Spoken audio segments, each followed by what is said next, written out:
반갑습니다. 귀한 교회 불러주시고 또 세워주신 하나님께 감사드리고 목사님과 성도 여러분께 감사드립니다. 스포가 이미 되어버렸네요, 저희 아이들이. 네, 막내가 초등학교 6학년이고 이제 그 위에 한참 사춘기의 가도를 달리고 있는 중3 딸아이가 있고 또 그 위에 예민한 까칠한 고3 아들이 한 명 있고 그 위에 군입대를 앞두고 있는 또 아들 한 명이 있습니다. 그 위에가 빠졌더라고요. 그 위에 저희 남편이 계십니다. 철없는 남편이 개척을 하셔서 저희가 하남에 말씀 심는 교회라는 교회로 지금 3년째 접어들어서 한 6가정 정도 저희는 MH 개척을 했어요. 들어보셨을까요? 맨 땅의 헤딩이라고요. 아무것도 없이 저희 아이 4명과 함께 시작된 개척이 이제 그래도 한 6가정 모여서 같이 예배드리는 공동체가 되었습니다. 열심히 뜨겁게 기도해 주셨으니까 바로 강의를 이어가도록 하겠습니다. 제가 왜 가정 예배에 목숨을 걸고 있고 또 저희 가정이 20년째 이렇게 예배 가운데 있는지를 먼저 말씀을 드려야 여러분께서 오늘 강의를 조금 더 집중해서 들으실 것 같아요. 제가 저희 아이들을 믿음으로 양육하고 있고 또 말씀 안에서 키우고 있고 매일 가정 예배를 드리다 보니 많은 분들이 그런 오해를 하시더라고요. 백은실 사모는 제가 일단 없어 보이진 않지 않습니까? 좋은 가정에서 걱정 없이 행복하게 태어나서 믿음의 대를 걸쳐서 신앙훈련을 잘 받아서 그렇게 아이들을 키워내서 책도 여러 권 썼나 보다라고 생각하시더라고요. 그런데 저는 믿음의 1대입니다. 그리고 저희 남편도 믿음의 1대입니다. 믿음의 1대인 것으로도 참 하나님께 서운한 점이 많은데 저희는 중독과 폭력 가정이었습니다. 양가 아버님이 이주님을 못 만나셨고 이주님과 평생 동행하시면서 저희 가족들을 괴롭히셨고요. 우리 아버님, 시아버님은 중독자셨어요. 그래서 매일 술을 드셨고 어머니가 피를 흘리시기까지 폭력을 행사하시는 분. 양가의 소망을 보면요. 행복한 가정에 대한 그림이 없었습니다. 결혼에 대한 소망도 없었습니다. 그러한 두 사람을 만나게 해주셨고 믿음의 가정을 이루게 하셨고 복된 사남매를 허락해 주셔서 이 자녀들에게 이대로 믿음의 대가 이어진다라는 것이 얼마나 큰 감격이고 은혜인지 모릅니다. 그래서 이 아이들과 함께 하나님을 기억하고 하나님을 우리 가정에 모시고 주인으로 모시고 그러한 복된 가정을 살아내야겠다라는 심정으로 가정 예배를 사수하게 되었습니다. 행복한 가정이 뭔지 모르고 자랐어요. 왜냐하면 보고 배운 게 없었거든요. 늘 싸우시는 부모님 아래에서 늘 언제 헤어질지 모르는 그 긴장 상태에서 살아가다 보니까 저희 가정에 행복한 가정 웃기지 말라 그래. 그런 거 세상에 없어. 그렇게 생각하면서 자랐습니다. 그런 제게 육신의 아버지가 아닌 하늘 아버지가 저에게 찾아오시니까요. 육신의 아버지의 결핍이 더 이상의 결핍이 되지 않는 것을 경험했습니다. 여러분 완전하지 않으시잖아요. 완벽하지 않으시잖아요. 우리는 부모로서 자녀들에게 어제도 어버이날이었지만 뭐 해줄 수 있는 게 아무것도 없습니다. 그렇기에 완전하신 하나님께 그 아버지를 만날 수 있도록 돕는 것이 가정 예배다라고 말씀드리고 싶습니다. 먼저 예배자로 불러주신 우리 하나님의 은혜를 먼저 기억했으면 좋겠는데요. 네, PPT가 네, 감사합니다. 이 자리에 계신 성도님 한 분 한 분은 교회입니다. 여러분이 한 분 한 분이 교회이고 이 교회가 모여서 가정교회를 이루고 가정교회가 모여서 시내가 에셀교회라는 아름다운 교회를 이룰 수 있는 것입니다. 시내가 나무 에셀교회, 에셀나무교회 아주 어렵습니다. 시내가 에셀나무교회 맞습니까? 네, 아름다운 교회를 이룰 수 있다면 나를 예배자로 불러주신 그 하나님 앞에 반응하는 것, 가정 예배를 드리기 이전에 나는 예배자인가를 돌아볼 필요가 있습니다. 하나님은 우리를 만드신 목적이 웨스터민스터 소요리 문답 제1문에 이렇게 나와 있습니다. 사람의 제일 되는 목적. 같이 한번 읽어볼까요? 시작. 사람의 제일 되는 목적은 하나님을 영화롭게 하는 것과 그분을 영원토록 즐거워하는 것입니다. 가정 예배가 이거예요. 교회와 교회가 모여서 하나님을 영화롭게 하고 그분을 영원토록 즐거워하는 것, 이게 예배의 시작입니다. 우리가 가정 예배에 대한 어려움과 두려움이 있는 이유는 뭔가 가르쳐야 된다라는 부담감이죠. 나는 사실 성경적인 지식도 없고 말씀도 잘 알지 못하는데, 나도 똑바로 못 살고 있는데 가족들에게 모여서 말씀을 나누고 뭔가를 가르친다라는 부담감 때문에 가정 예배로 나가지 못하는 경우가 정말 많습니다. 그런데 오늘 여러분이 저의 강의를 듣고 가시면 가정 예배 별거 아니었네, 누구나 할 수 있네 라는 생각을 가지게 될 줄로 믿습니다. 가정 예배를 좀 다시 정의해 드리고 싶어요. 가정 예배는요, 여러분이 계급장 다 떼고 만나는 자리입니다. 저희도 남편이 목사님이지만 가정 예배로 올 때는 목사의 직분을 내려놓습니다. 아버지의 직분도 내려놓습니다. 그럼 뭐냐면요, 죄인과 죄인의 만남이에요. 큰 죄인과 작은 죄인의 만남입니다. 큰 죄인과 작은 죄인이 만나서 하나님을 기억하고 기념하고 인식하고 반응하는 시간이 가정 예배입니다. 어제는 어버이날이었어요. 무엇을 기억하면 될까요? 어버이날을 기억하면 돼요. 이것이 그냥 어버이로 주어진 자리가 아니지 않습니까? 부모는 자녀를 통해 얻게 된 이름이 부모입니다. 그러면 이것에 대해서 인식했으니 반응하면 되죠. 무엇으로 반응하면 될까요?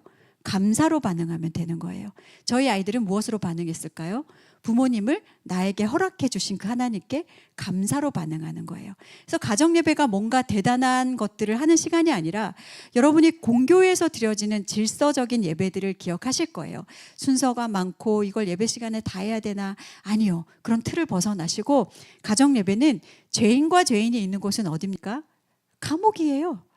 선한 것이 없는 곳이에요. 선한 곳이 없는 곳에서 그냥 빛 되시는 예수 그리스도를 기억하는 것만으로도, 그분 앞에 감사하는 것만으로도 충분하다라고 말씀드리고 싶습니다. 그래서 저의 저서, 네 번째 저서이기도 한데, 아무리 바빠도 가정 예배선 이 말이 너무 좋은 거예요. 다른 거 다 차치하고 우리가 어떤 상황 속에서도 예배 드릴 수 있는 이유를 찾아내는 것. 우리 예수님은요, 여러분 가정의 주인이 맞습니까? 아멘. 아멘이 작네요. 다시요. 예수님께서는 여러분 가정의 주인이 맞습니까? 아멘. 그러면 주인으로 모신 예수님 앞에 예배드림이 마땅한데, 우리가 모든 것에 예수님이 차선으로 계실 분이 아니라는 거죠. 최선의 자리에 계실 분.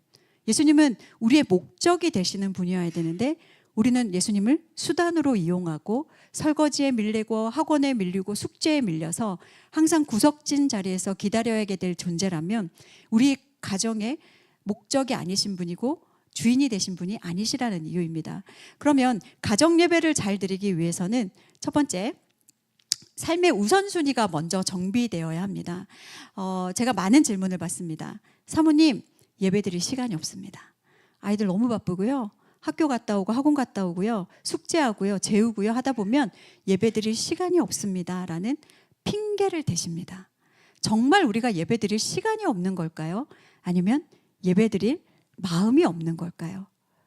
우리가 11조 해도 돼요? 안 해도 돼요? 물어보는 사람은 하고 싶은 사람일까요? 안 하고 싶은 사람일까요? 안 하고 싶은 사람이에요. 해도 돼요? 묻지 않아요. 해야 될 사람은 합니다. 근데 우리가 가정 예배 드려야 돼요? 말아야 돼요? 라고 묻는다는 것은 드려지 않고 싶다라는 마음의 기저에 그 마음이 있다라는 거죠. 여러분, 핑계를 통해서 성공한 사람은 김건모밖에 없어요. 김권모 목사님 아니시고요. 가수 김건모가 핑계로 성공을 했습니다. 중요한 것은 우선순위, 내 삶의 우선순위가 어디에 있는가? 정말 우리는 예배 드릴 마음이 있는가? 하루에 단 5분이라도 하나님의 앞에 모여 하나님을 기억할 수 있다면, 그분 앞에 감사로 반응하고 회개로 반응할 수 있다면 여러분 누구나 가정 예배 드릴 수 있다라고 말씀드리고 싶습니다. 우리는 너무나 급하지 않은 일들에 마음을 뺏기고 시간을 뺏깁니다. 우리 휴대폰에 사실 얼마나 많은 시간을 빼앗깁니까? 드라마, OTT 드라마에 얼마나 많은 시간을 빼앗깁니까? 그런데 하루에 단 5분, 10분 하나님 앞에 모일 시간이 없다고요? 이건 하나님이 보시기에 아마 심히 좋지 못하실 거라 생각이 되어집니다. 그러면 급하지 않더라도 중요한 일이 무엇인지, 그걸 내 삶의 우선순위로 올려놓는 것, 그것이 가정 예배를 잘 드릴 수 있는 비결입니다. 그러기 위해서는 삶의 자리에서 예배해야 될 이유가 있습니다. 우리가 골로새서 말씀해 보면요, 무엇을 하든지 말에나 일에나 다 주 예수의 이름으로 하고 쭉쭉쭉 나가서 무슨 일을 하든지 마음을 다하고 주께 하듯 하고 사람에게 하듯 하지 말라. 우리가 가정 예배에서 그냥 가정 안에서 드려지는 예배로 국한되어진다면 우리는 예배자로 살아간다라고 얘기할 수가 없겠죠. 삶의 모든 언저리에서 나는 예배자로 살아가고 있는가. 저는 사역자이기 이전에 엄마거든요. 엄마이기 전에 가정주부입니다. 그래서 가정 안에서의 내가 어떤 예배자로 살아내는지도 정말 중요하더라고요. 이 자리에 우리 학생들도 많이 와 있는데 학생들은 공부하는 자리가 예배의 자리가 될 수 있고요. 우리 아버님들은 일터가 예배의 자리가 될 수 있어요. 왜냐하면 우리는 보여지는 성경이거든요. 믿지 않는 사람들에게. 에이, 믿는 사람이 뭐 저래. 제가 아는 한 장로님께서 아내에게 전도를 당하셨어요. 이 집사님은 삶으로 드리는 예배자셨어요. 얼마나 삶이 고달프신지 늘 그렇게 눈물이 난대요. 그런데 집에 들어가면 새벽 예배 때 올 때 정말 많이 우셨거든요. 울고 교회에서 울고 다 울고 남편이 믿지 않으니 집에 돌아가기 전에 운동장을 10바퀴씩 돌았어요. 그 돌 때 운동을 하려고 돈 게 아니라 미소 연습을 하셨대요. 나의 힘들고 어려운 점을 믿지 않는 남편에게 그대로 전가하면 그 교회 그럴 거면서 뭐하러 다니냐. 그럴 것 같아서 항상 웃는 얼굴이시거든요. 그런데 그렇게 웃으면서 항상 집을 들어가니 아니 도대체 교회 가면 뭐가 있길래 저렇게 싱글벙글 집으로 들어오나. 그 모습이었다라는 겁니다. 그래서 장로님이 전도당에서 교회 다니게 됐고 장로님까지 되셨던 사건이에요. 가정 예배도 똑같습니다. 사모님, 모든 가정의 구성원들이 다 드려야 되나요? 아니요, 그러실 필요 없어요. 우리가 얼마나 바쁜 세상입니까? 다 모여서 예배드리다 그러면 예배드릴 가정 한 가정도 없습니다. 내가 먼저 예배자가 되어서 삶의 자리에서 예배로 나아가시는 거예요. 한 명이 되었든 두 명이 되었든 가정 공동체에 있는 사람들과 예배를 시작하시기를 축복합니다. 그리고 믿지 않는 남편에게 전도하는 방법 어렵지 않습니다. 가정 예배 시간에 모이셔서요, 남편에게 예배드리자는 얘기 하지 않으셔도 돼요. 저에게 상담을 받았던 한 가정은 남편이 예수님을 믿지 않았고 거실에서 늘 TV를 보시는 분이셨습니다. 그런데 제가 이제 팁을 드렸죠. 저희가 믿음의 1대이기 때문에 믿지 않는 가족들과 있을 때 예배를 드리는 게 참 힘들었거든요. 그래서 내려가면 이제 명절에 만나면 방문을 열어놓고 예배를 드립니다. 그러면 기도 소리를 크게 해요. 한 사람 한 사람 이름 불러가면서. 그러면요, 저희 아버지가 들어오고 조카들이 들어오고 자기 목소리가 들리니까요. 자기 이름이 들리니까. 그렇게 축복 기도하는 것을 우선이었는데 그 가정도 마찬가지로 아버지의 축복 기도를 했던 어느 날, 저는 그날이 성령이 임하는 날이라고 생각합니다. 다 기도하다가 그날 아버지 기도를 빠뜨린 거예요. 그랬더니 무슨 일이 일어났을까요? 거실에서 TV 보던 아버지가 방으로 들어와서 니네 오늘 내 기도 안 해. 왜 안 해? 그렇게 되는 거예요. 그렇게 아이들이 아버지를 잡았고 아빠 오늘은 우리가 직접 축복해 줄게. 그러다가 실제로 그 자리에서 아버지가 정말 기도하는, 교회 나오기 전에 먼저 가정 예배를 경험했던 일들이 있었습니다. 그래서 우리가 삶으로 예배한다라는 것은 결국 어떤 거냐면요, 내가 거하고 있는 모든 장소가 예배의 장소가 될 수 있다라는 것입니다. 그리고 그게 복음의 통로가 될 수 있다라는 것이죠. 무엇보다 나의 주어진 삶 가운데서 내가 하나님을 만나고 있는가, 내가 하나님을 경험하고 있는가, 증거하고 있는가. 저희 아이들도 똑같겠죠. 저는 이런 간증이 있습니다. 제가 이제 사남매를 태우고 운전을 하고 가고 있는 날이었어요. 열심히 이제 운전을 하다가 앞차가 급정거를 하는 바람에 제가 이제 급브레이크를 밟았습니다. 근데 그 순간 제가 오 주여 아버지 하면서 급브레이크를 밟았어요. 그리고 딱 내렸는데 진짜 깻잎 한 장 차이로 사고를 면했더라고요. 그래서 제가 차에 올라타면서 할렐루야, 얘들아 할렐루야, 안 박았어. 할렐루야 이러면서 다시 운전을 하고 가는데 뒤에서 저희 첫째가 그때 이제 좀 어릴 때였는데 갑자기 박수를 치는 거예요. 그러면서 어머니 스웩 이러면서 저에게 쌍엄지척을 딱 해주더라고요. 그래서 뭐하냐 제가 물어봤더니 이 아이가 이렇게 얘기해요. 어머니 지금 돌아가셔도 천국 가십니다. 그래서 왜? 제가 물어봤어요. 했더니 이 위기의 순간 주여 아버지를 찾으시는군요. 근데 제가 만약에 여러분 그 위기의 순간 이런 땡땡땡 이러면서 육두문자를 날렸다고 생각한다면 그게 저의 삶의 태도겠죠. 근데 저희 아이들은 엄마는 힘들어도 주여 아버지, 기뻐도 주여 아버지, 슬퍼도 주여 아버지, 맨날 주여 아버지 하잖아. 그 얘기를 들었을 때 제가 처음 안심이 되었어요. 아, 내 언어가 주여 아버지였구나. 그러면 이 주의 아버지의 모습을 우리 아이들도 보고 있었구나. 그래서 여러분 삶의 예배 자리 쉽지 않다라는 거 압니다. 저도 설거지하고 빨래하는 예배자고요. 청소하고 밥하는 예배자고요. 아이들이 어릴 때는 똥기저귀 가는 예배자였고요. 모든 자리가 예배 자리였어요. 그렇다면 여러분의 예배의 자리는 어디십니까? 그곳이 하나님을 증거하는 예배의 자리가 되시기를 축복합니다. 그래서 우리가 보통 이런 얘기 정말 많이 하잖아요.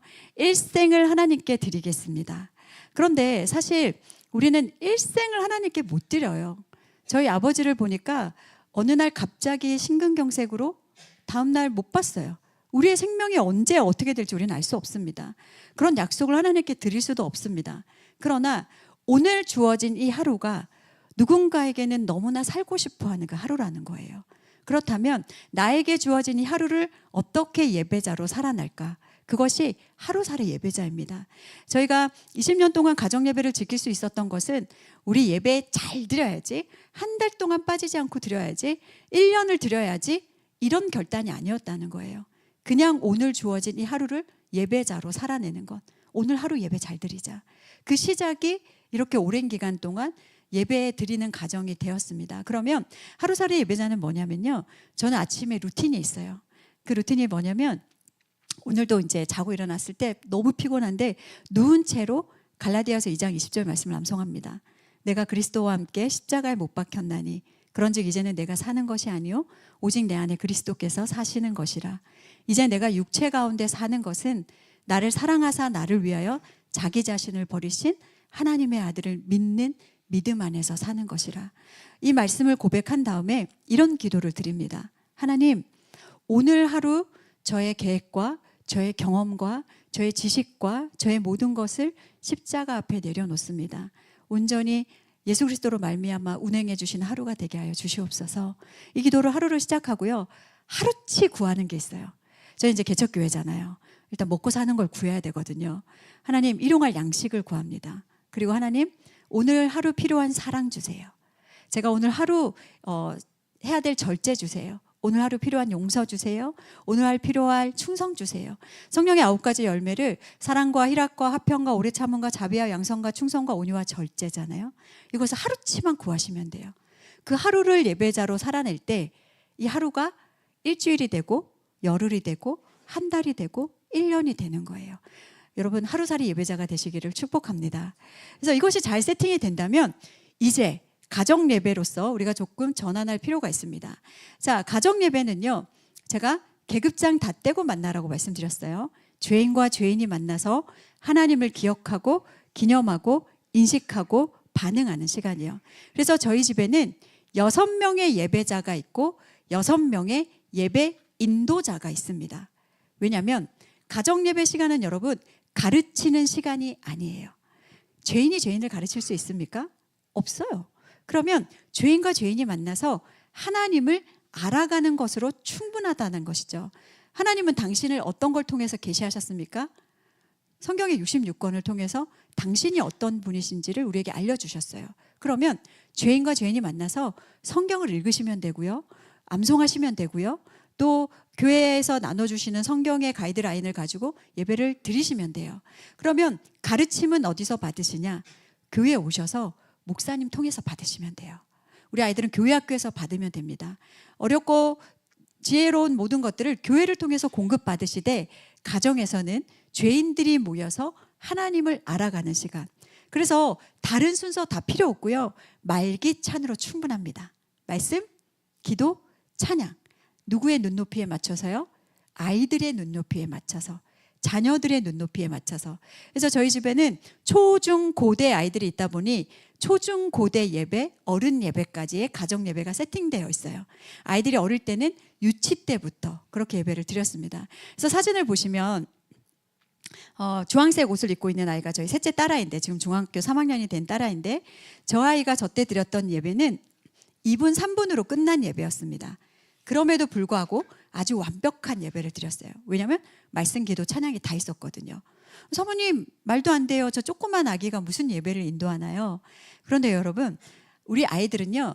영유아 시기는 특히 스폰지처럼 흡수하고 앵무새처럼 따라하는 시기입니다. 그래서 아이들이 부모님이 어떤 예배를 보여주시느냐에 따라서 이 아이들도 고스란히 따라합니다. 이 아이가 그날 드렸던 예배는 이랬어요. 다 같이 말씀하겠습니다. 창세기 하겠습니다. 본인이 창세기 1장 1절 암송했거든요. 태초에 하나님이 천지를 창조하시니라. 끝. 여기에 뭐 몇째 날 뭐를 만들었고 이런 얘기 안 하셔도 돼요. 우리가 예배 드릴 날이 너무 많아요. 그냥 창조의 하나님을 만났어요. 끝. 그 다음에 이 아이가 찬양하겠습니다. 싹트네 하겠습니다. 싹트네 하는 거예요. 작은 싹트네 큰 싹트네 다 해도 시간이 1분도 안 걸려요. 기도하겠습니다. 본대로 따라하는 예배를 아이들이 하죠. 그래서 어린아이들을 예배자로 세우시면요, 놀라운 일이 벌어집니다. 우리가 생각하지 못한 다양한 예배들을 아이들이 드린다라는 거죠. 그래서 저희 집은 늘 지지고 볶고 북적북적한 예배였어요. 즐겁고 기쁘게. 제가 이제 아무리 바빠도 가정 예배에도 썼지만 희로애락의 터널을 다 지나가는 예배였거든요. 저희가 예배의 골격은 좀 비슷합니다. 아이들마다 예배 모습이 다르지만 이제 처음에 찬양으로 문을 엽니다. 이제 아이들의 눈높이에 맞는 찬양을 부르고요. 그 다음에 말씀 시간은 저희 남편이 그 어떤 첨언도 하지 않습니다. 그냥 말씀이신 하나님을 모셔드리는 거예요. 암송을 해도 되고요. 성경을 읽어도 되고요. 그 다음에 기도합니다. 중보 기도하고요.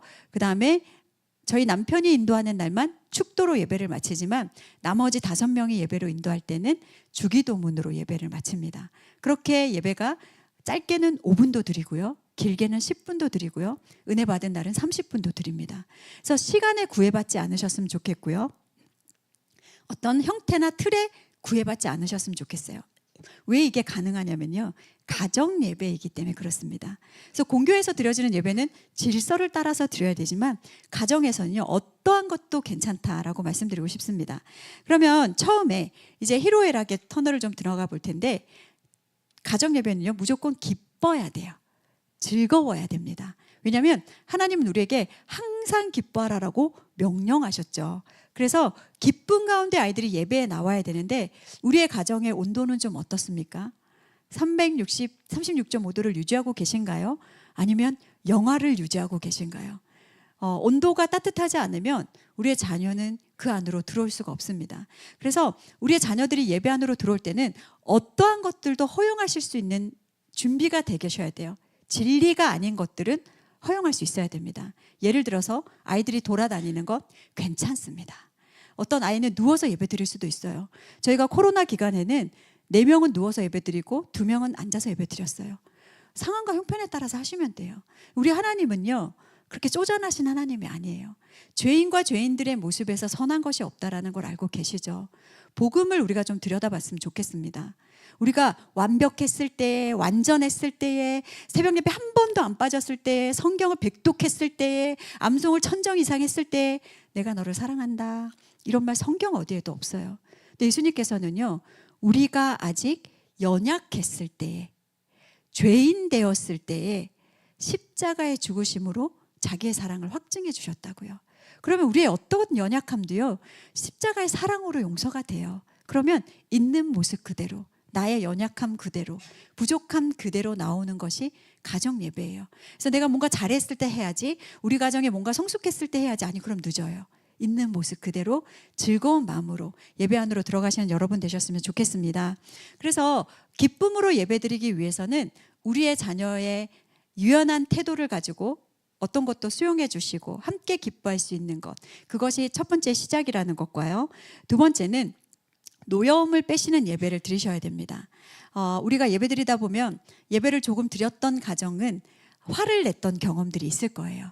그런데 그 화의 기준이 어디에 있었냐면, 내가 하나님이 보이지 않으면요, 예배 안에서 하나님을 보지 못하면 아이들의 행동이 보입니다. 하나님을 보지 못하면 아이들의 돌아다니는 게 보이고요, 누워있는 게 보이고요, 눈 희번뜩하게 뜨고 있는 게 보여요. 사춘기 아이들은 어떻게 예배드려요? 시체처럼 좀비처럼 앉아있어요. 그거 보이는 거예요. 그러다 보면 예배드리다가 하나님을 보지 못하고 아이들의 자세를 교정하기 시작합니다. 똑바로 앉아. 야, 허리 세워. 야, 예배 드릴 때 목소리 내라 그랬지. 눈 그렇게 뜨지 말라 그랬지. 그러다가 이제 뭘로 옮겨가요? 너 성적이 왜 그 모양이야? 너 머리꼬라지는 왜 그래? 전혀 예배와 상관없는 걸로 온도를 똑똑똑똑 떨어뜨리면요, 아이들은 절대 절대 예배 안으로 들어올 수 없습니다. 그래서 어떤 것도 어떻게 보면 우리가 예배의 인도자, 우리는 늘 아이들은 예배 방해자라는 어떠한 생각을 가지고 있죠. 그런데 어떻게 보면 부모가 예배의 방해자가 될 때가 너무나 많아요. 내가 만들어 온 어떤 틀 안으로 이 아이들이 들어오지 않을 때 화가 나신다면 여러분은 예배자를 제대로 예배자가 아니신 거예요. 그래서 저희도 똑같은 경험이 있겠지 왜 없겠습니까? 이 오랜 기간 동안 예배를 드리면서. 그럴 때 저희 남편과 제가 결단했던 한 가지가 있어요. 아이들이 행동이 보이면 눈을 감자. 그리고 우리가 예배자가 되자. 그래서 모든 순간에 어떤 상황이든 지지고 볶든 부모님이 예배드리는 태도를 보여주시면요, 아이들도 예배자로 서 나가요. 어떠한 환경 속에서도 흔들리지 않는구나. 엄마 아빠는 진짜 예배자구나. 그래서 어떠한 상황 속에서도 노여움을 좀 내려놓으시고 정말 이 시간은 예배자로 서야겠다. 그리고 내가 예배 인도자로 서야겠다라는 것을 보여주시면 좋습니다. 노여움이 없는 예배를 드리시려면 가장 먼저 뭘 하셔야 되냐면요, 나의 연약함과 부족함을 아이들에게 인정하시면 돼요. 내가 화를 냈거나 내가 혹은 뭔가 힘든 일이 있거나. 제가 이제 저희 집은 참 재밌어서요, 아이들이 불리한 상황일 때는 절대 엄마 아빠라고 부르지 않습니다. 이제 예를 들면 어떤 거냐면 첫째 둘째가 싸웠어요. 그래서 저희 남편이 이제 훈육을 하러 방문을 확 열고 들어간 거예요. 근데 이 아이들이 갑자기 태세 전환을 합니다. 이 목사님 저희 방에 웬일이십니까? 저희 남편이 목사의 정체성을 갖고 글로 들어가는 거예요. 내가 왜 들어왔지? 근데 이제 가정 예배 때도 똑같아요. 아이들이 뭔가 부모의 상태가 심각해 보이면 요즘 백사모님 상당히 날카롭고 예민하신 것 같은데 이런 상태로 강의 다니시면 안 된다고. 우리 어머니의 성령 충만을 위해서 백사모님 가운데 오세요. 저를 앉혀두고 성령 충만을 위해서 기도해 주거든요. 이것이 죄인과 죄인의 만남이에요. 그럴 때 인정하시면 돼요. 얘들아 미안해. 엄마 상태가 안 좋았어. 용서해 줄래? 그러면요, 죄인과 죄인의 만남에서 필요한 건 용서와 용납입니다. 그럼 아이들도 얘기해요. 괜찮아요. 죄인이시잖아요. 죄인이시잖아요. 큰 죄인이시잖아요. 그것이 사춘기의 자녀와의 관계에서도 서로를 용납할 수 있는 특별한 은혜를 경험할 수 있다는 것입니다. 그래서 죄인으로서 서로를 용납하는 것, 왜요? 우리가 예수님의 그 사랑으로 용납을 받았잖아요. 그것이 여러분의 가정의 가정 예배를 온도를 높이는 귀한 일들이 되시기를 축복합니다. 세 번째는요, 슬픔을 나누는 예배가 되어야 합니다. 이게 뭐냐면요, 어떠한 상황에서도 모든 감정과 모든 것을 소통할 수 있는 곳이 가정이어야 돼요. 우리의 청소년들이 왜 가정으로 못 들어오냐면요, 인정받지 못하기 때문에, 수용받지 못하기 때문에 수용해 주는 곳으로 가요. 그런 곳이 소위 어디입니까? 뒤에서 껌 좀 씹고 무조건 인정해 주는 곳으로 찾아가는 거죠. 그렇다면 우리의 가정은 어떠한 나의 감정 상태도 수용할 수 있는 곳이 되어야 아이들도 그 속에 와서 모든 것을 나눌 수 있다는 거죠. 그래서 요거는 뒤에서 제가 조금 더 자세히 설명을 하겠습니다. 그 다음에 마지막으로 희로 애락 중에 락, 기쁨과 즐거움으로 예배를 드리시되 아이들의 눈높이를 맞는 예배를 세팅해 주시는 게 좋습니다. 절대 우리 부모님들이 하지 말아야 될 것, 찬송가 몇 장 1절부터 4절까지 부르는 거 이런 거 하시면 안 돼요. 그럼 아이들은 1절부터 몸이 비비비비 꼬아질 거예요. 유튜브 활용하셔도 좋아요. 저희도 아이들이 모르는 예배를 이렇게 찬양을 가지고 오면 아이들이 틀어줍니다. 그러면 저희도 음을 익히면서 가사 보면서 같이 찬양을 불러요. 즐겁게 기쁘게 예배 드리는 거죠. 무엇보다 예배를 풍성하게 준비하셔야 된다는 부담감을 내려놓으셔도 되는 게요, 자녀들이 그 시간을 채워요. 예배의 처음에 시작은 부모가 문을 열어주지만 이것이 어느 정도 익숙해지고 예배 공간으로 들어가면 누구나 그 예배 안에서 마음껏 수용할 수 있는 예배로 흘러갈 수 있다는 거죠. 그래서 이 기쁨을 유지하기 위해서는 사랑과 용납이 있는 예배가 되어야 합니다. 아까 제가 노여움을 빼는 예배에서도 여러분에게 말씀을 드렸지만 어떠한 내밀한 상처까지도 우리의 자녀들에게 인정하고 수용할 수 있는 것. 이제 어느 날 저희 첫째가 들으면 기분 나빠할 수 있는데 어떤 자매에게 고백했다가 대학 가서 좋아하는 자매가 생긴 거예요. 근데 고백했다가 까였어요. 그런데 그날 전화가 왔더라고요. 엄마, 저 오늘 고백했는데 까였어요. 마음이 너무 힘들어서 이대로는 잘 수 없을 것 같습니다. 저를 위해서 기도해 주세요. 그래서 그날 저희가 가정 예배를 드리는데 아이들 동생들에게 이제 얘기했어요. 얘들아, 오늘 오빠 디데이였는데 까였대. 오빠가 하나님의 사랑으로 위로받기를 기도하자. 기도를 하는데 저희 둘째가 오늘은 형을 위해서 특별히 중보를 하고 싶다고 하는 겁니다. 그래서 그래 그럼 네가 해 했더니 이 아이가 뭐라고 기도하냐면요. 하나님, 여리고 순진하고 착한 우리 형이 그 누나에게 고백해서 까였습니다. 그 누나가 인과응보를 경험하게 하여 주시고 이러면서 저주로 막 흘러가기 시작하는 거예요. 그래서 저희가 스탑 시켰어요. 야, 그 자매도 목회자 그 딸이거든요. 얼마나 귀한 집 딸인데 우리가 저주까지 할 필요는 있겠냐. 그리고 이제 급하게 예배를 마무리하고 제가 첫째에게 전화를 했어요. 주희야, 오늘 너를 위해서 다 같이 기도했는데 온유가 특별히 이렇게 기도했어. 그랬더니 얘가 막 껄껄거리고 웃는 거예요. 그러면서 뭐 그렇게까지 기도할 이유는 아닌데, 그러더니 마지막에 이 얘기 한마디를 합니다. 그래도 가족밖에 없네요. 그게 참 마음에 남았어요. 어떠한 상처 속에서도 나를 위해서 기도해 줄 수 있는 곳, 내가 쉴 수 있는 곳, 나의 내밀한 상처를 보듬을 수 있는 곳, 그곳이 가정이어야 합니다. 우리가 가정은 천국이라고 얘기하잖아요. 여러분, 가정 안에서 천국을 누리지 못하면요, 저는 어릴 때 지옥을 맛봤거든요. 정말 처절한 지옥 속에서 살아왔기 때문에 이 행복한 가정에 대한 이 소망함이 너무나 컸습니다. 근데 제가 저희 아이들을 통해서 행복한 가정이 거룩을 추구하는 믿음의 가정에 있다는 것을 하나님께서 깨닫게 해주셨거든요. 그렇다면 여러분, 우리가 용서하지 못할 이유가 없고요, 용납하지 못할 이유가 없어요. 아이들이 뭔가를 가정 가운데 가지고 왔을 때 그것을 거절하지 마시고 수용해 주셨으면 좋겠습니다. 그리고 그냥 이 한마디면 돼요. 얼마나 힘들었니? 얼마나 힘들었니? 얼마나 힘드셨어요? 그 한마디면요, 모든 것이 수용이 되더라고요. 그렇게 가운데 놓고 기도하시고 축복해주는 그런 아름다운 가정 예배를 드리시기를 축복합니다. 왜냐하면요, 복음은요, 죄인들을 위한 거예요. 잘난 사람들을 위한 게 아니라고요. 죄인들을 위한 것. 예배도 마찬가지입니다. 죄인들을 위해 이 땅에 오신 하나님을 높여드리는 시간, 그분을 기억하고 인정하고 반응하는 시간, 그것이 가정 예배임을 잊지 않으셨으면 좋겠습니다. 사진에 보시면 저희 이제 둘째인데요.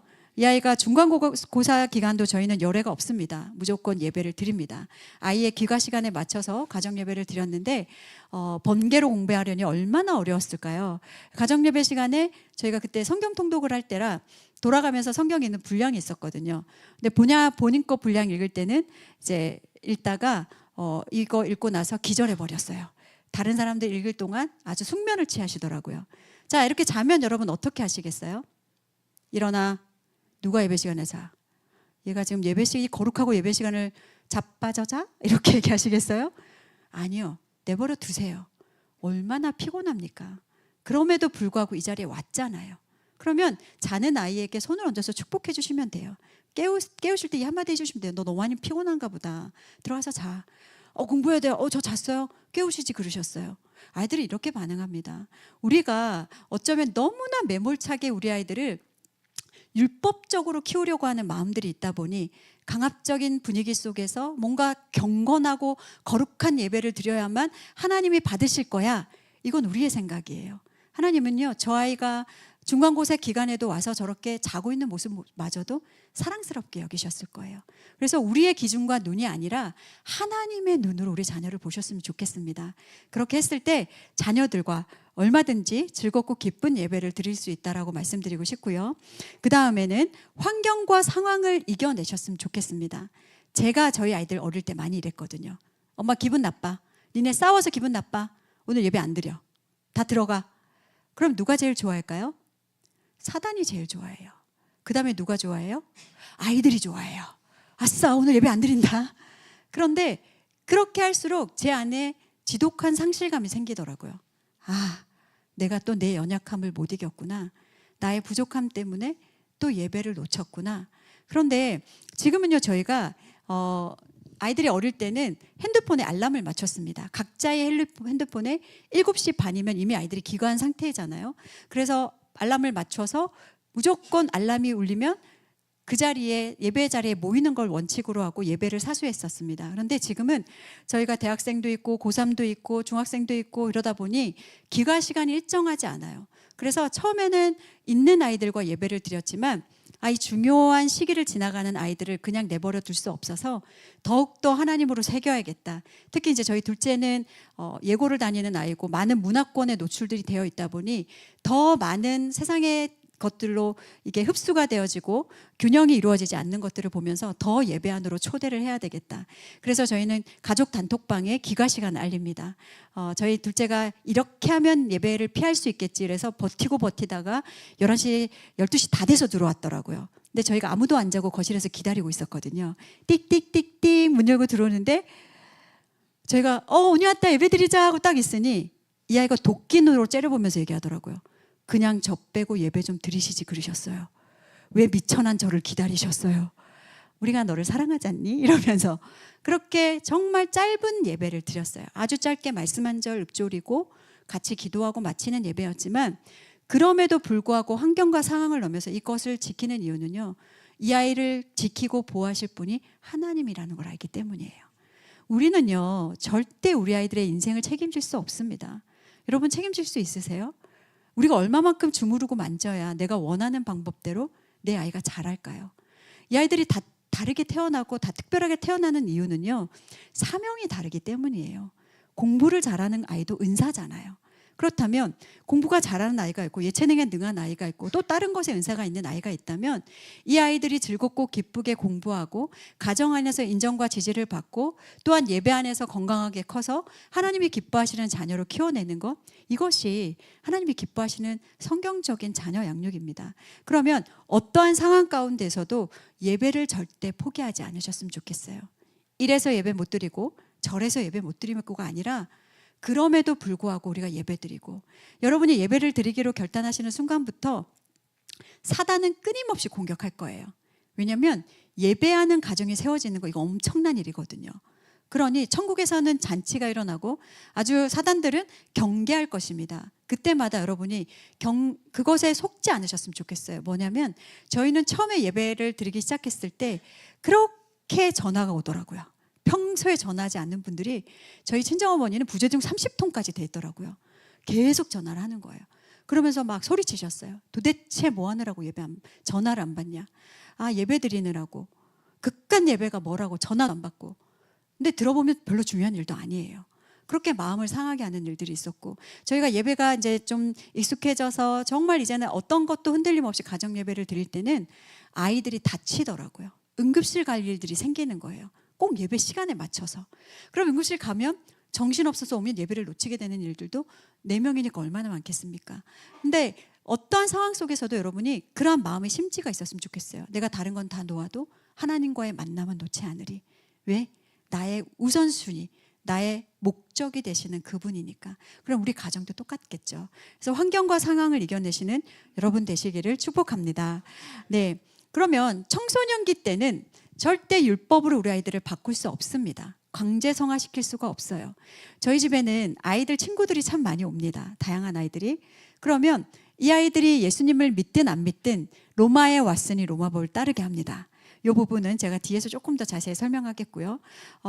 청소년기의 자녀와 함께 예배를 잘 드리시려면요. 아이의 마음을 얻는 것이 먼저입니다. 절대 예배를 먼저 드리려고 하지 마시고요. 만약에 아이에게 뭔가 잘못한 일이 있다면 사과부터 하시고 내 양육이 뭔가 율법적이고 자녀들을 억압 가운데 키우셨다면 그 부분 역시 우리 자녀들에게 사과하시면 돼요. 엄마도 처음이라 사춘기 자녀가 처음이라 어떻게 대처해야 될지 몰라서 인간적인 방법으로 나의 욕심으로 너를 키우려고 했어. 미안해, 용서해 줄 수 있어? 그런데요, 너무 신기한 건요. 자녀들은 정말 뒤끝이 없어요. 그렇게 용서를 구하는 부모님을 오히려 존중합니다. 존경합니다. 어쩌면 우리가 그것이 너무나 불편하고 우리의 자존심 때문에 자녀들 앞에 엎드리는 것이 너무나 부끄러워서 그렇게 아닌 척 그럼에도 불구하고 용납받지 못하려고 하는 순간부터 아이들은 이중적인 하나님을 만나게 돼요. 왜요? 교회 안에서는 그렇게 모든 것이 유연하고 모든 것이 용서되는 부모님이 집에만 오면 아니거든요. 그게 비단 목회자 가정만의 일은 아니거든요. 우리는 교회 안에서는 다 용납하잖아요. 다 용서하잖아요. 모두가 천사가 되잖아요. 교회로 끝나고 집에 돌아가면 어때요? 악마로 바뀌거든요. 그럼 우리의 자녀들은 이중적인 부모님을 통해서 이중적인 하나님을 안 만나고 싶어 한다는 거죠. 부모의 자리가 참 무겁습니다. 보여지는 성경의 자리지 않습니까?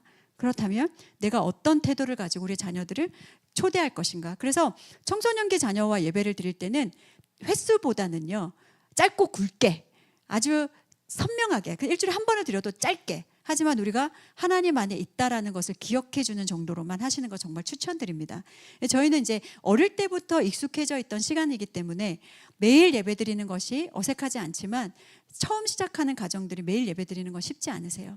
그래서 은혜 주시면 횟수를 늘려 가시되 단 한 번이라도 짧고 굵게 청소년기 아이들과 예배를 드리셨으면 좋겠고요. 제가 받은 시간은 40분인데 맞춰야 될까요? 조금 더 진행해도 될까요? 괜찮을까요? 네, 조금 더 그러면 하도록 하겠습니다.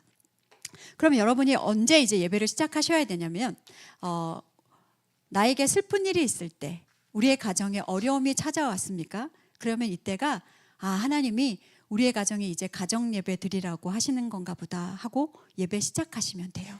우리가 언제부터 예배 드릴까요? 아니요, 지금부터 예배하시면 됩니다. 어떠한 상황 가운데 있든지. 저도 행복해 보이는 가정일지 모르겠으나 뚜껑 열어보면 사는 거 다 똑같잖아요. 별반 다르지 않습니다.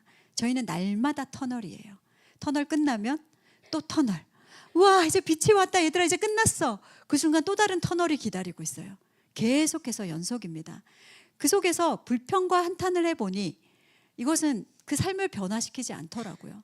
돈이 없어서 불평한다고 해서 내 통장에 돈이 쌓인다면 불평해요. 그렇지 않더라고요. 그것이 오히려 전염력이 강해서 가정과 자녀를 오히려 죽이는 것들을 보게 되었습니다. 그러면 방법은 단 하나죠. 내가 달라져야 돼요. 어떻게 해요? 감사의 훈련을 하는 겁니다. 저희는 정말 많은 어려운 터널들을 지나왔습니다. 저희 남편이 4년 전에 먼저 천국을 갈 뻔했었고요.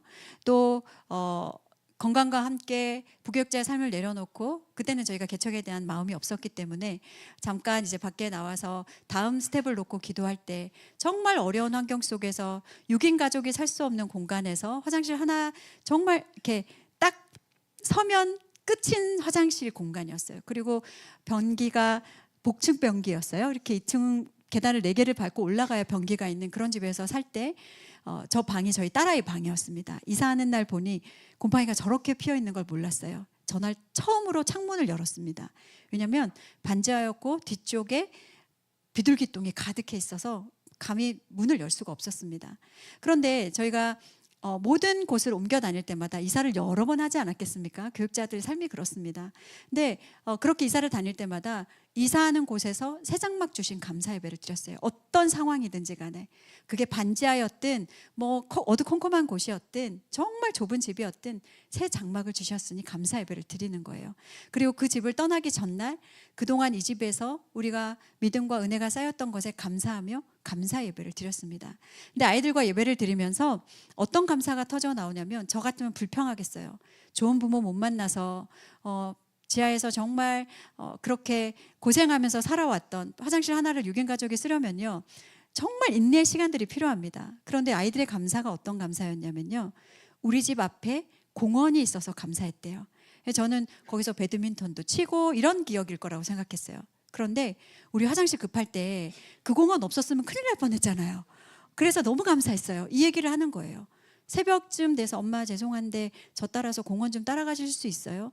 그렇게 12시에 누군가 샤워를 하고 있으면 못 쓰니까요. 저에게는 뼈저린 아픔이지만 아이들에게는 감사의 이유였다라는 거죠. 없는 감사도 만들어낼 수 있는 것. 이것이 어려운 터널 속에서 드렸던 감사의 훈련의 은혜였다라는 것입니다. 우리 아이들이 살아갈 것이 녹록하지 않은 세상이에요. 물질이 있다고 행복하게 살 수 있냐? 그렇지 않죠. 그러면 어떤 상황에서도 내가 의지적으로 훈련을 통해서 생겼던 그 감사가 모든 상황 속에서도 감사할 수 있는 은혜를 경험하게 될 줄로 믿습니다. 그래서 여러분 터널 속에 계십니까? 고난 가운데 계십니까? 묻지도 따지지도 말고 다 같이 모여서 감사로 반응하셨으면 좋겠습니다. 그 다음은요, 믿음의 유산을 흘려보내셨으면 좋겠습니다. 우리가 믿음의 유산을 어떻게 흘려보내야 되는지 되게 고민을 많이 하세요. 나는 신앙적으로도 똑바로 못 서 있는데 애들한테 뭐 어떻게 가르치지? 그게 가정 예배예요. 죄인과 죄인이 만나서 그냥 즐거운 일이 있을 때, 기쁜 일이 있을 때, 행복한 일이 있을 때 묻지도 따지지도 말고 모여서 감사 예배 드리세요. 생일인가요? 맛집 가세요. 선물도 주세요. 근데 마지막에 모여서요 예배 드리세요. 하나님 감사합니다. 우리가 벌써 몇 번째 생일을 맞았습니다. 이 생일이 내가 살고 싶다고 사라지는 것도 아니고 내가 한 살 먹고 싶다고 먹어지는 거 아니잖아요. 하나님의 은혜가 없으면 안 되는 것이 우리의 생사화복인데, 그렇다면 모든 순간 모든 날 감사 예배 드리면서 모든 것이 주님의 은혜입니다라고 고백할 수 있는 것, 그것이 믿음의 유산을 흘려보내는 일입니다. 그래서 저희도요, 아이가 태어나면 새 생명 주신 감사, 또 순산 감사, 생일 감사, 결혼기념 감사, 수학 점수 올려주신 감사. 저희 아이가 고등학교 1학년 들어가서 이 아이가 교과목, 그러니까 예체능의 그 아이가 이제 전공하고 있는 분야는 늘 교과 우수상을 받아옵니다. 그런데 이제 국영수는 저희가 내려놨거든요. 왜냐하면 저도 수포자였기 때문에 저희 아들에게 뭐 수학 잘해라 이런 얘기 하지 않습니다. 그런데 얘가 첫 학기 들어가서 12점을 받아온 거예요. 제가 이제 다소 좀 실망스러웠어요. 아무리 그래도 12점이니까. 그래서 오냐, 어떻게 찍으면 12점을 받니? 라고 물어봤어요. 그랬더니 이 아이가, 어머니 섭섭합니다. 저 풀었습니다. 이렇게 얘기해요. 아, 실력이었구나. 미안하다. 근데 이제 뭐냐, 고등학교 이제 진학했으니 과정의 진보는 엄마에게 보여줬으면 좋겠어. 했더니 알겠대요. 그리고 이제 기말 때 전화가 왔습니다. 백사모님 할렐루야 이러고 전화가 왔어요. 수학 점수가 올랐대요. 그래서 오늘 저 수학 점수 올랐으니까 치킨 시켜놓고 축하 파티할 준비를 하고 있으래요. 그래서 저희도 치킨을 시켜놓고 이제 둘째 아이의 수학 올려주신 감사 예배를 준비하고 있었습니다. 수학 점수는 끝까지 안 알려주더라고요. 왔어요. 야, 여러분, 이 정도 텐션이면 몇 점이어야 돼요? 100점 혹은 95점 정도는 돼야죠. 그런데 이 아이가 이제 치킨 먹을 거 다 먹고, 그래서 우리 오늘 수학 올려주신 감사 예배로 오늘 나아가겠습니다. 몇 점인데? 14점인 거예요. 2점 올랐어요. 그런데 이 아이는 과정에 진보가 있었잖아요. 2점이 올랐잖아요. 뭐 이건 물을 수도 없잖아요. 이미 치킨 먹었고 예배를 드리는데. 그래서 오냐 졸업하는 그날까지 엄마에게 50점이라는 점수를 안겨주면 좋을 것 같다. 2학년 때는요 2배로 올랐습니다. 1학기 때 27점을 받았더라고요. 점점 진보가 지금 일어나고 있어요. 어쨌든 저희가 그 작은 점수에도 감격하면서 아이에게 축하 파티를 열어주는 이유가 뭐예요? 가정에는 너를 환대하고 축복하는 시간이라는 걸 가르쳐주는 믿음의 유산이에요. 가정예배 시간은 절대 여러분이 말씀을 암송하든 무얼 하든 그 말씀의 칼날이 자녀에게 향하면 안 됩니다. 말씀의 칼날은 나에게 향해야 돼요. 말씀을 읽었다면요, 조명하는 건 나를 조명하는 거예요. 회개 기도도 마찬가지입니다. 너 잘못했으니까 이거 회개 기도해야 되잖아가 아니에요. 그것은 본인이 하는 거예요. 그러면 가정예배 시간은 축복만 해주셔도 충분하다는 거죠. 그래서 그렇게 환대받고 존중받아야, 어저께 저희 아이들이 어버이날 감사 예배를 드리는데 에베소서 6장 1절부터 처음에 4절까지 하겠다고 하더라고요. 근데 이제 4절이 내 자녀를 노엽게 하지 말며거든요. 이건 어버이날과 맞지 않다. 그래서 내 부모를 공경하라로 그냥 끝냈어요. 그 본인들이 이제 세팅을 하더라고요. 그렇게 해주는 걸 보면서 믿음의 유산이 우리가 뭔가 대단한 걸 해야 흘러간다라고 생각하시지만 그렇지 않다라는 거죠. 일상의 작은 감사를 찾아서 함께 나누는 것, 이게 가정 예배예요. 어렵지 않으시죠? 대단한 걸 하지 않아도 된다라는 거예요. 그래서 저희도 출간, 이제 5월에 또 다른 책이 출간되면 출간 감사 예배를 또 드릴 거예요.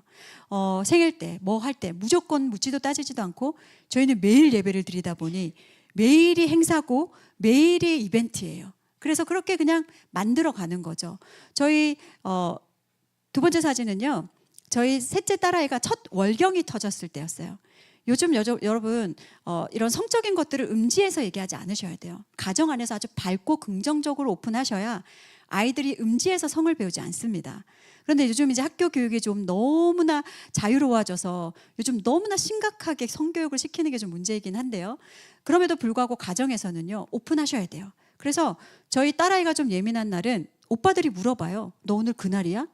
오빠가 초콜릿 좀 사줘, 단 거 땡기지? 이런 거 물어봐요. 이게 건강한 가정의 성교육입니다.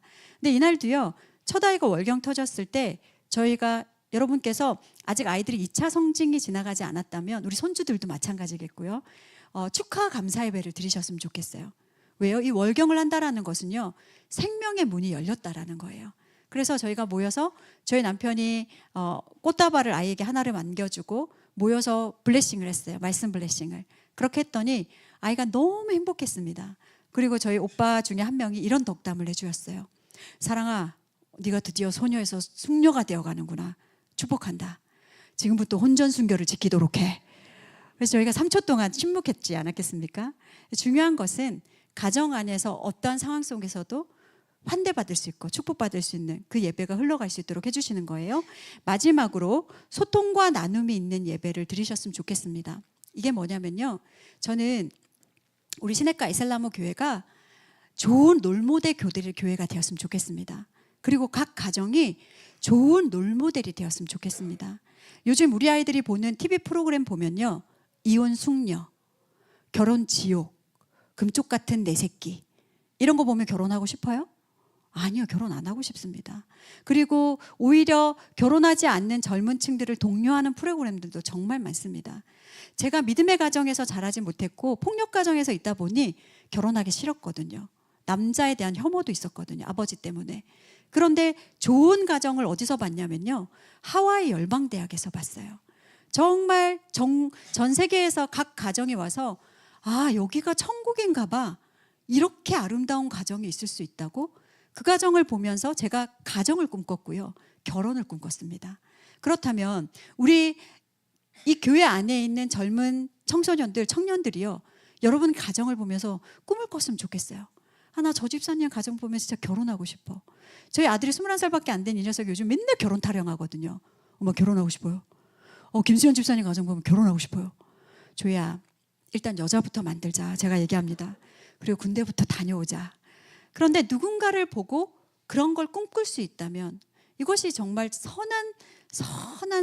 선한 롤모델이 되는 거 아니겠습니까? 복음이 우리에게 왔다면 가정 예배도 흘러가야 돼요. 그래서 여러분 가정에 가정 예배가 흘러갔으면 좋겠는데요. 저희 가정에는 많은 사춘기 아이들이 찾아옵니다. 친구들을 데리고 와요, 아이들이. 그러면 저는요, 여러분에게 팁을 좀 드립니다. 저도 전수 받았는데요. 일단 청소년기 아이들의 마음을 열려면요, 목구멍을 여셔야 돼요. 자, 목구멍은 뭘로 열 수 있을까요? 하나님 다음에 누구예요? 치느님이 계시더라고요. 아이들은 치느님으로 목구멍이 열립니다. 그럼 우리 집에 초청되어져 온 아이들에게 제가 정성스럽게 요리를 해서 저녁을 대접할 수도 있지만 이 아이들에게 물어봐요. 뭐 먹고 싶어? 아닙니다, 괜찮습니다, 뭐 이렇게 얘기해요. 니네들끼리 작전회의하고 나와요. 그러면 엄마 수제버거요. 수제버거를 시켜주거나 혹은 치킨을 시켜줍니다. 그러면 일단 먹여요. 일단 아이들이 먹으면 마음이 유순해져요. 그럴 때 제가 얘기합니다. 우리 집은 친구가 오면 축복해주는 시간이 있거든. 근데 네가 정 불편하면 방에 들어가 있어도 돼. 근데 한 5분이면 끝나는데 같이 할래? 이렇게 묻잖아요. 교회를 다니는 아이든 다니지 않는 아이든 대부분 한다고 얘기합니다. 왜요? 먹었잖아요. 먹어서 못 튀어요. 먹튀를 못 합니다. 일단 집에 놀러 왔기 때문에. 그러면 와요. 그럴 때 여러분께서 이런 두꺼운 성경을 아이에게 주시면 안 되고요. 가장 친숙한 스마트폰을 건네주세요. 거기엔 성경 앱이 있고 그냥 말씀 한 절이면 충분해요. 축복의 말씀도 괜찮고요, 복음에 관련된 말씀도 좋습니다. 우리 요거 한 절 읽고 끝날 거야. 그랬더니 보고 드문드문 따라 읽습니다. 그리고 나서 우리가 축복 기도할 거거든. 그럼 이 아이를 위해서 축복해줘요. 근데 예수를 믿든 믿지 않든요, 기도해 주는 걸 싫어하는 사람은 없습니다. 자기를 축복해 주는 거잖아요. 근데 저희 집에 사진 속에 스마일 마크 되어 있는 저 아이는요, 2박 3일 살다가 갔어요. 방학 때 놀러 와서. 근데 저 아이는 교회를 다니는 아이였는데 가정 예배를 드리지 않는 아이였어요. 근데 집에 가서 엄마에게 그 얘기를 했대요. 저희 집에 가서 저녁마다 예배를 드렸는데 엄마 그렇게 좋더라. 우리도 그거 하자. 그래서 그 예배가 흘러갔어요. 저희 교회에, 저희는 이제 작은 개척교회고 처음에 개척한 후에 저 청년 2명이 1호 성도입니다.